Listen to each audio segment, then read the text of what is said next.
বন্ধুগণ, ২০২৪ সাল শেষ, ২০২৫ সালে আমরা পদার্পণ করেছি।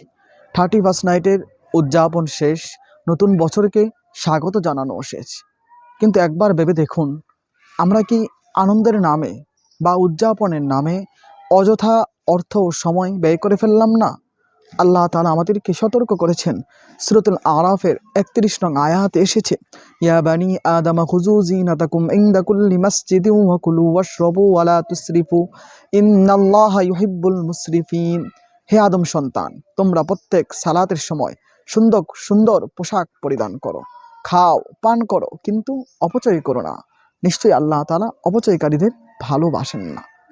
এই যে 31st নাইটের উদযাপনে আমাদের যা ছিল, অপ্রয়োজনীয় আতশবাজি, বিলাসিতায় অর্থ অপচয়, এমন সময় নষ্ট যেই সময় পরকালে আমাদের কোনো কল্যাণ বয়ে আনবে না, এগুলো কি আমাদের কোনো উপকার করেছে, নাকি শুধুমাত্র আমাদের সম্পদ ও সময়কে নষ্ট করেছে?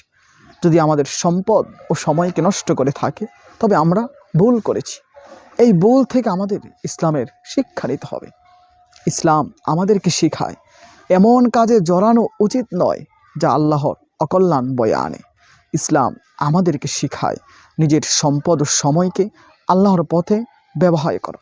ইসলাম আমাদেরকে শেখায় আনন্দ উদযাপনের পরিবর্তে সেই অর্থ অভাবীদেরকে, অসহায়দেরকে সাহায্যে ব্যয় করা।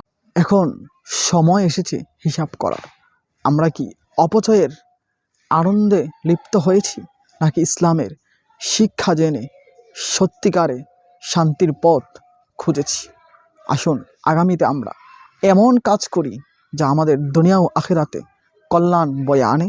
ওইসব কাজ বর্জন করি যা আমাদের দুনিয়া ও আখিরাতে অকল্যাণ বয়ে আনে।